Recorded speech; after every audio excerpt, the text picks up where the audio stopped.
안녕하세요. 얼마 전에 있었던 일로 이야기해 보려고 합니다. 저는 친구와 자주 볼링을 치는데요.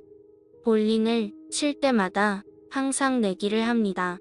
진 사람이 게임비도 내고 술도 한 잔 사주는 그런 거예요. 제가 게임에서 진 후 술을 사는데 괜히 돈도 아깝고 그래서 간단하게 마시고 빨리 들어가려고 했거든요. 근데 그날따라 좀 기분이 좋아서 많이 마셨는지 마신 후 헤어지려던 찰나에 갑자기 친구가 제 옷깃을 붙잡으며 자기 집에서 2차나 하자더군요. 저는 밤이 늦어 집에 들어가야 한다고 했으나 왕무가 내인 친구를 어떻게 말할 도리가 없었습니다. 그래서 아내의 허락을 받은 후 친구의 집으로 갔어요. 1차는 저에게 얻어먹었으니 2차는 집에서 자기가 대접하겠다더군요. 물론 집으로 가는 택시비도 자기가 대주겠다답니다. 이 친구는 술만 마시면 이렇게 죽자고 마십니다. 중간에 좀 끊을 줄도 알아야 하는데 그런 걸 모르는 것 같아요. 그래서 많이 마시면 항상 울고 어디에 전화하고 진상도 이런 진상이 없습니다.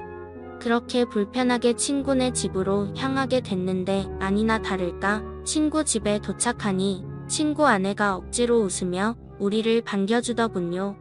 거실로 들어온 저는 친구 아내에게 적지 않게 눈치가 보였으나 어쩔 수 없었습니다. 그렇게 그곳에서 소주를 몇 병 마셨을까요? 친구는 술에 취해 쓰러졌고 저는 친구 아내의 안내를 받아 제 친구를 침실로 옮겼습니다. 그래도 다행히 오늘은 별 진상을 안 부리고 이렇게 곱게 자는 걸 보니 괜히 고마운 마음도 들었습니다. 저는 친구 아내에게 폐를 끼쳐 미안하다고 했지요. 그러자 친구 아내는 역시 자기 남편을 이렇게 잘 챙겨주는 사람이 저밖에 없다면서 고맙다는 말을 했습니다. 저를 믿으니까 한 번씩 이렇게 노는 것도 충분히 이해할 수 있다고 하더군요. 저는 친구도 술에 취해 들어 눕게 된 마당에 더는 이곳에 있을 필요가 없어 이곳을 후다닥 나가려는데 마침 친구 아내가 바둑 프로를 시청하고 있는 게 보였습니다. 아까부터 시청하고 있었는데 이제야 제 눈에 들어왔던 것이었죠. 저는 호기심 가득한 표정으로 친구 아내에게 바둑을 좋아하냐고 물었습니다. 그러자 그녀는 어릴 때부터 조금씩 바둑을 했었다고 보는 것도 좋아하고 직접 두는 것도 좋아한다고 하더군요. 그래서 어느 정도 둔다고 물어보니 어디 가서 질 정도는 아니라는 말을 하는 거예요. 동네 어르신들과도 종종 뒀는데 비슷한 실력이라고 하는 겁니다. 저도 바둑을 좋아해서 그 말을 들으니 대충 가늠이 되더군요. 그녀가 엄청난 실력자라는 것으로 한 번은 제가 어릴 때 한창 바둑 기사가 되겠다며 학원을 다니다가 자신감이 차올라서 탑골 공원 쪽 어르신들에게 도전을 해본 적이 있습니다. 지금 생각해보면 참 아찔한 도전장인데 당시에는 이 정도는 해도 될 줄 알았어요. 근데 그 공원에 시간이 남아들어서 서성이는 것 같은 그 어르신들이 사실은 엄청난 바둑 실력자들이더라고요. 그 뒤로 부끄러워서 어디 가서 바둑 둔다는 말을 잘 안 하는데 그녀의 말은 정말이지 저를 궁금하게 만들었습니다. 그리고 보통 나이 들어서도 바둑을 하는 사람은 대부분 남자입니다. 여자 바둑 기사가 참 없기도 하고 일반인 중에서는 더더욱 없더라고요. 그래서 호기심이 많이 생겨서 다음에 기회 되면 바둑 한번 두자고 말을 했는데 그녀는 갑자기 지금 한번 하는 게 어떠냐는 제안을 하더라고요. 저는 이 늦은 밤에 민폐라고 생각해서 여기를 1초라도 빨리 나가려고 했던 찰나인데 지금 바둑을 두자는 친구 아내의 제안을 얼떨결에 받아들이게 되고 그렇게 게임을 시작하게 됐습니다. 저와 친구 아내는 바둑판을 서로 마주보고 앉아 척도를 바둑판에 찍었습니다. 바둑판 맞은편에 앉아있는 그녀는 그다지 눈빛이 매섭지 않았습니다. 흑사 바둑 경험이 6개월 정도 되어 보이는 그런 초보자처럼 보였습니다. 눈빛만 봐도 상대방이 고수인지 하수인지 어느 정도 감이 오지 않습니까? 하지만 제가 봤을 때 그녀는 하수의 눈빛을 가지고 있었어요. 그래서 저는 괜히 그녀를 도발한다고 내기 바둑을 두자고 했습니다. 그러자 그녀는 흔쾌히 내기 바둑을 승낙했고 아무래도 친구의 아내이다 보니까 돈 내기를 하는 것은 좀 예의가 아닌 것 같아서 그냥 가볍게 소원 들어주기를 했습니다.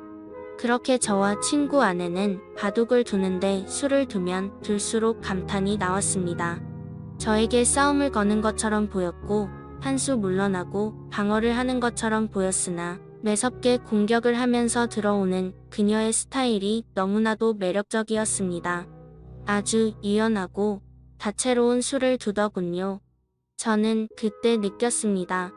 이 정도 실력자면 동네 어르신들과 한 번쯤 자웅을 겨뤄볼 만한 사람이라는 것으로 확실히 초반에는 제가 많이 불리했습니다.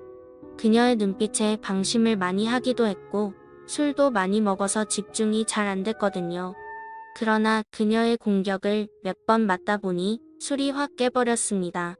초반에 불리한 전세는 조금씩 역전을 하는 듯이 보였습니다. 학창시절 바둑부에 학원까지 다녔다는 장점을 내세워 후반으로 갈수록 친구 아내를 거칠게 밀어붙였습니다. 아마도 그날 바둑을 둔 게 최근 10년간 제가 가장 많이 집중을 한 시간이었던 것 같아요.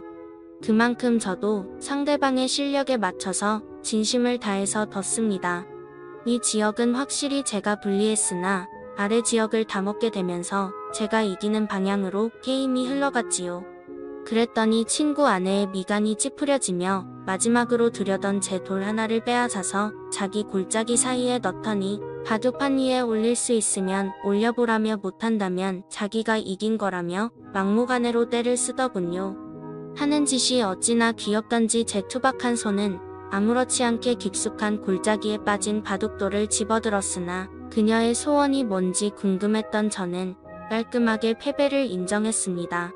돌을 던져버린 채 손을 떼며 도저히 못 찾겠다면서 제가 졌으니 소원을 말해보라고 했습니다.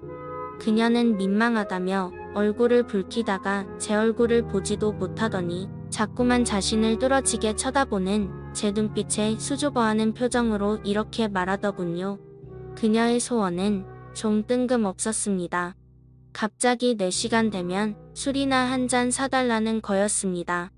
저에게 호감을 표하는 게 아닌가 싶어서 기대하는 마음으로 다음날 친구 아내를 만나 술을 마셨습니다. 친구 아내는 오늘 만남은 남편에게 비밀이라고 하더군요. 저는 알겠다고 했어요. 그렇게 우리 둘은 술을 마시며 바둑 이야기를 많이 나눴습니다.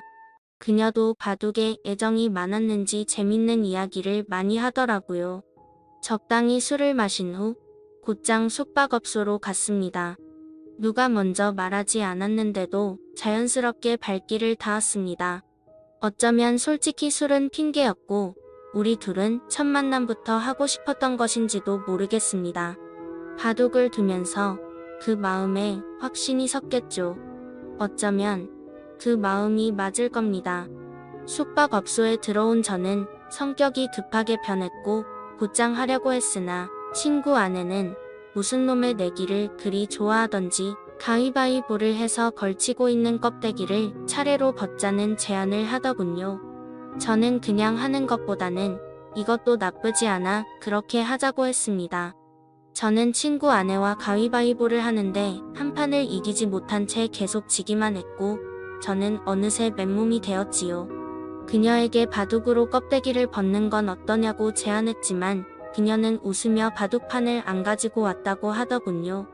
제 알맹이를 보던 친구 아내는 자신도 가위바위보를 빨리 져서 저처럼 되고 싶다기에 저는 이를 악물고 선 최선을 다했습니다. 그렇게 친구 아내와 뜨거운 관계를 즐긴 후 저는 집에 왔습니다.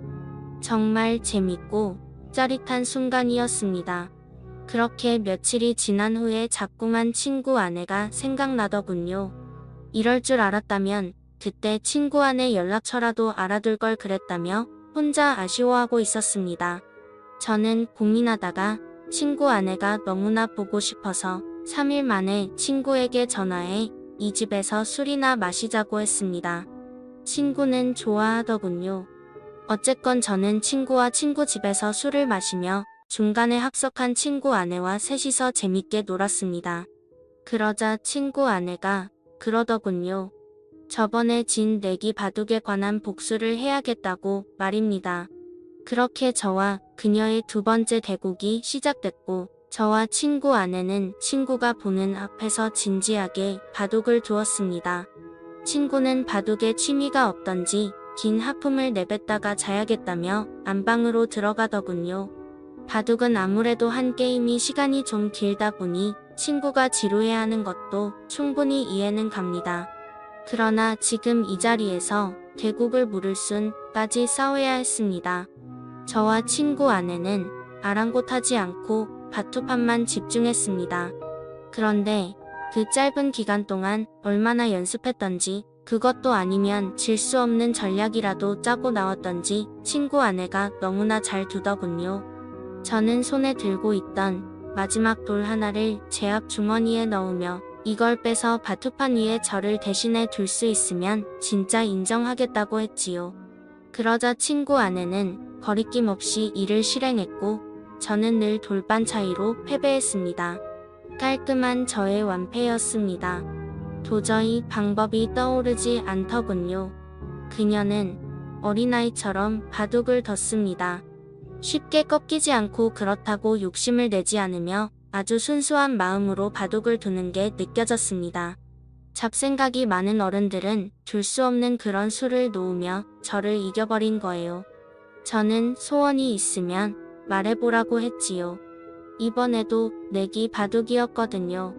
그러자 친구 아내가 잔뜩 흥분한 얼굴로 느닷없이 저를 덮치는데 저는 친구 아내의 얼굴을 떼어내며 친구가 안방에서 자고 있으니 이러지 말자고 했습니다. 지금은 불안하다면서요.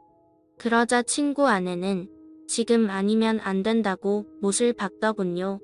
저는 그 소리를 듣는데 차마 거부할 수가 없었습니다. 어쨌건 저는 마지못해 선을 또 넘고 말았습니다. 그렇다고 우리는 어떤 소리도 지를 수 없었습니다. 친구가 듣게 되어 잠에서 깬다면 저는 황천길로 갈지도 모르니까요. 나중에 친구 아내에게 듣자니 친구가 2년 전에 바람을 피웠고 이를 자기에게 들켜 용서를 구한 채 지금은 성실하게 살고 있다더군요. 그래서인지 몰라도 남편과는 자꾸만 마음의 거리감이 생겨 피하게 된답니다. 하지만 그녀도 성인의 여자이다 보니 이렇게라도 해소를 해야겠다고 하더군요. 제가 마음에 들어서 그런 거라고 말을 하는 걸 보니 저를 어떻게 한번 해보려고 이렇게 바둑을 열심히 두는 거였구나 생각했습니다. 마음이 씁쓸해지더군요. 아무렴 어떻습니까? 저도 그녀가 이렇게라도 마음을 풀 수 있다면 좋다고 생각해야겠지요. 어쩌면 친구와 같이 있어도 뭔가 소홀하다고 했는데 역시나 이유가 있었습니다. 그 후로 저는 친구 모르게 친구 아내와 깊은 만남을 이어갔고 그렇게 1년을 만나다 그녀가 헤어지자고 하더군요. 이제는 마음을 잡고 가정을 위해 성실하게 사는 남편 뒤통수를 못 치겠다더군요. 그게 이유였습니다. 저는 아직은 그럴 수 없다며 계속 만나자고 했습니다. 친구 아내와 만나며 여러 내기를 할 수가 있어 삶이 즐거웠습니다. 이런 것을 한순간에 내려놓기가 힘들더군요. 우리가 중년이 넘어서면 딱히 인생에 어떤 즐거움을 찾기가 힘들잖아요. 다른 걸 떠나서 이렇게 즐겁게 바둑을 둘 수 있는 친구가 있다는 게 참 좋았는데 아쉽잖아요. 어쨌건 저는 헤어지자던 친구 아내를 겨우 설득해 계속 만나는 중인데 언제까지 이런 만남이 유지될지 모르겠습니다. 이제 헤어지기엔 이미 저는 친구 아내에게 너무나 깊게 빠져버렸거든요. 오늘의 사연은 여기까지였습니다. 구독과 좋아요는 사랑입니다.